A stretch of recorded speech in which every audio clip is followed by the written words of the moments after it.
Le Mans Ultimate just came out. It's the latest sim platform on the market, and in this video, I'm going to give you my honest review of what I think it feels like from the perspective of a professional racing driver. First thing I noticed when I jumped on Le Mans Ultimate is the user interface is actually pretty nice. It's easy to manage and go through the menus. It's still in development, so it's not exactly a finished product at this point. So once you got all those complicated bits out of the way, I actually have to thank Dan Suzuki for helping me set up my triples. His videos are always so good. Once I got that all dialed in and my Twitch chat helped me, there was about 1,000 people when I did my first run on this game helping me through getting all the little glitches and gremlins sorted out. It was easy. Like I got through the menus. You get to pick your track, your car, what type of session you want when you're doing AI races. If you're doing online races, it's easy. There's a few options to pick from. So it's not that complicated at all. I love the fact that there's actually an online platform and a multiplayer base that you can compete against other real people, which is always nice. When you buy a racing game, all that stuff's fun. It's nice to have a simple UI and it's nice to be able to get through the menus. But ultimately, what I want to know, and I think what you guys want to know, is does it actually feel like the real car? And that's what we're about to find out right now. I want to get into a few different points. The things I'm curious about is how does the force feedback feel? How do the brakes feel? How are the tires in relation to the road? How does that all feel?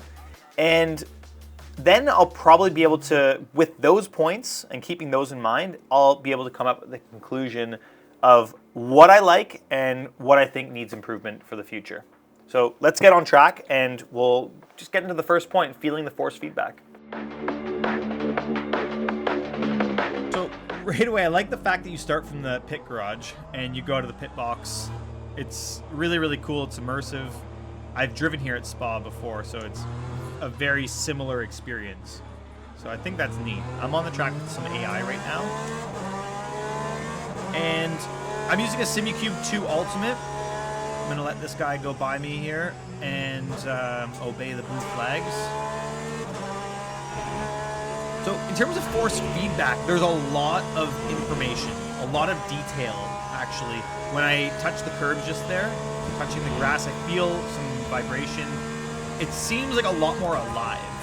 And, you know, just gonna cool my tires off in the grass a little bit.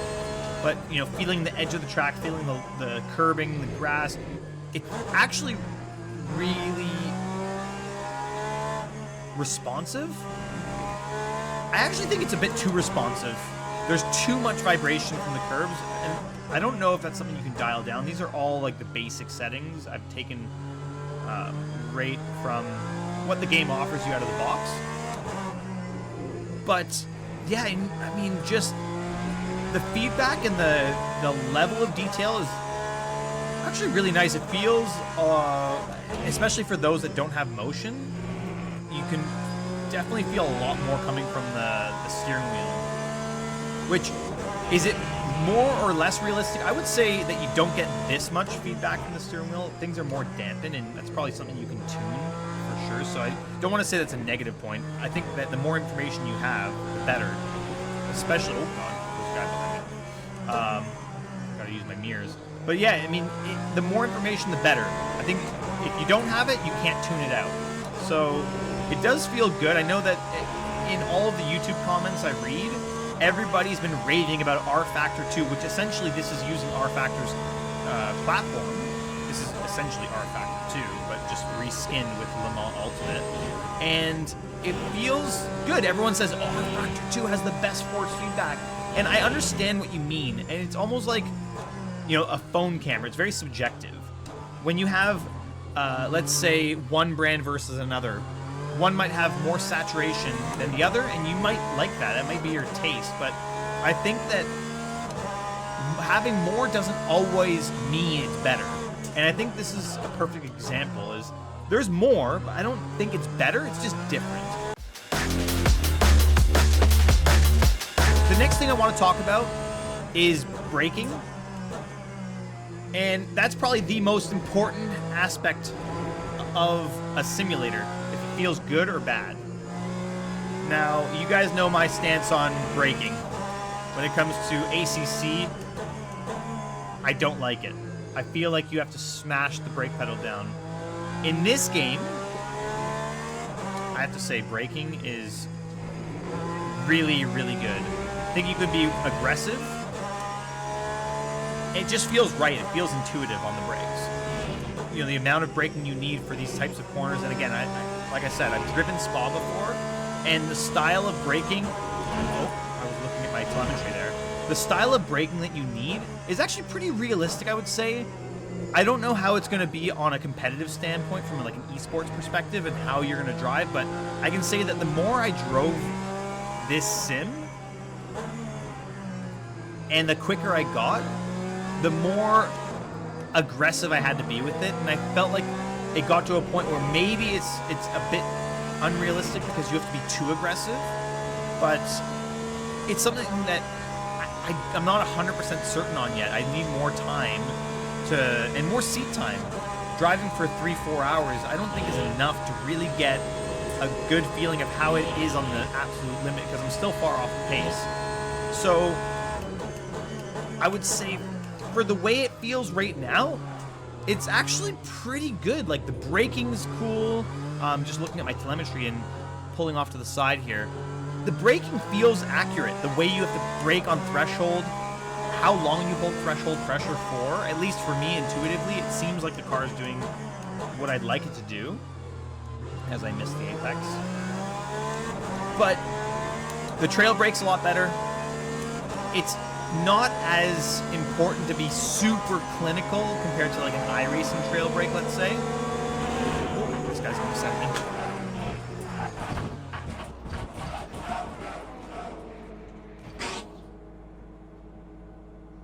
Jesus! Call the ambulance! But I'm gonna reset to the pits and we're gonna continue this conversation. I have no clue where I was. I think I got a concussion from that hit. But I was talking about trail braking, and I feel like, just to sum it up, the threshold pressure, the trail brake that is required to get the car to rotate actually feels really good. I've never driven a GTE car or a prototype like they have in this game, like LMP2 or Hypercar, so it's hard to really say one-to-one how it feels, but intuitively as a racing driver, I know how cars feel, and I think that it's actually pretty good. It's something I'm okay with. And again, like I said, I need more time to know what it's like driving on the limit. I think when I'm on the limit, I can have a much better understanding, but as I get, what I can tell you is as I'm getting more and more comfortable with the game, it starts to let me down more and more, and I'll let you know why in my next point. So in order for me to tell you about this next point, and really it's the final point split up into two different parts, we're going to talk about the tires. And so there's a lot of complaints about iRacing, how their tires are no good. And to a certain extent, I agree with you. I think that the thermal model of the tire is a little off, where if you have a little slide, the thing is undrivable. You have zero grip. The grip level drops off way too quickly. So with this game, I actually really like it, and I have been enjoying it a lot. So here's where it's going to get interesting. Let me tell you as a beginner what I feel about this. My raw impression straight out of the box was that it felt really, really good. I love the way the cold tire felt. Right now we're on a cold tire. I like the way this feels. You can feel the car wobbling. There's less grip. It's more or less what a cold new tire feels like. But the thing is, as I started getting more comfortable, after 2 hours, 3 hours of driving with this game, as I started getting a bit more competitive, the true colors started to show. And this is kind of an R Factor 2 underlying issue that's been there for the past several years. And I've only heard about this through other professional drivers, and what their feedback is, but it is true that there's way too much slip angle through the corner. Some people make jokes that this is a drifting simulator, and I totally feel that as I start getting closer to the limit, and when you start rotating the car and being quicker in this game, you need to throw the car way too much. So, is iRacing perfect? No. Is ACC perfect? Very far from it, in my opinion. This actually is a step in the right direction in terms of being able to be more aggressive with it, but I still think you have to be too aggressive. If iRacing and R Factor 2 had a baby, it would be a perfect specimen. The fact that you just have to be too aggressive with this and slip the tires so much in order to go quick and really throw the car in the corner, slide. That was an exaggeration there. That was an exaggeration, don't judge me. I was really trying to throw it. But clearly I have a skill issue. But you understand what I mean. And I think anyone that plays this game will agree with me that you do have to throw the car around in order to be quick. And you have to toss the rear specifically with a lot of slip angle. And what that means is that the tire is not really pointing straight in line with the road. It's at a quite a severe angle in relation to the road. So you might be actually traveling straight, but the tire is really deflected or slipping.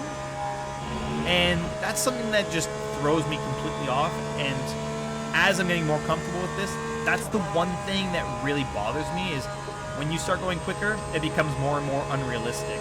When I first started playing this game and I was getting to grips with it, I was actually pretty surprised. I was like, okay, this feels good. I like the way a lot of the things feel. And maybe it's a shock factor with the force feedback being way more aggressive and having a lot more detail and feedback to my hands. It just felt different, like my senses were enhanced. Like I said, not always a good thing, but it just felt different. Maybe you can fine-tune that. The other thing is braking. I'm a huge believer in having proper brake technique. I think that's the key to going quick in a race car, and why I have always preferred iRacing as my sim of choice. Up until now. Now I'm starting to ask some questions. And we don't have to get tribal about this in the comments, saying one game is way better than the other and everything sucks. I think everybody's entitled to their own opinion. But this game, and I think R Factor 2, because it's basically one of the same, should be asking questions. We should all be asking questions.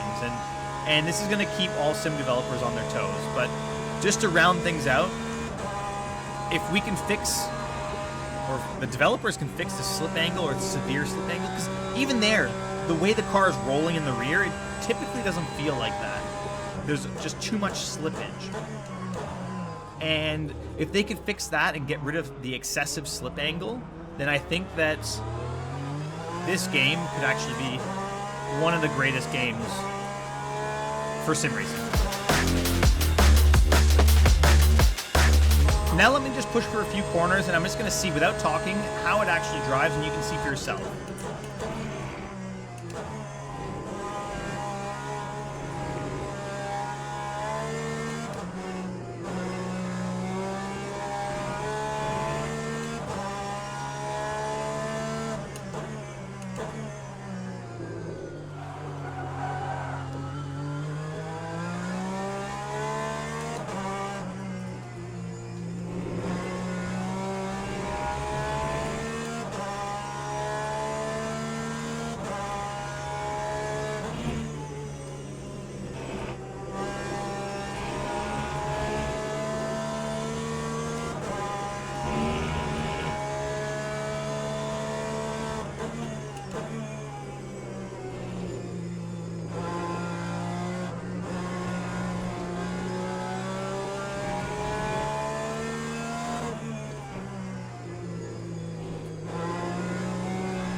So just in those few corners, you can see how much slip there is in the rear tire, and that's a perfect example of what I'm thinking can be removed from this game and make it feel that much more realistic.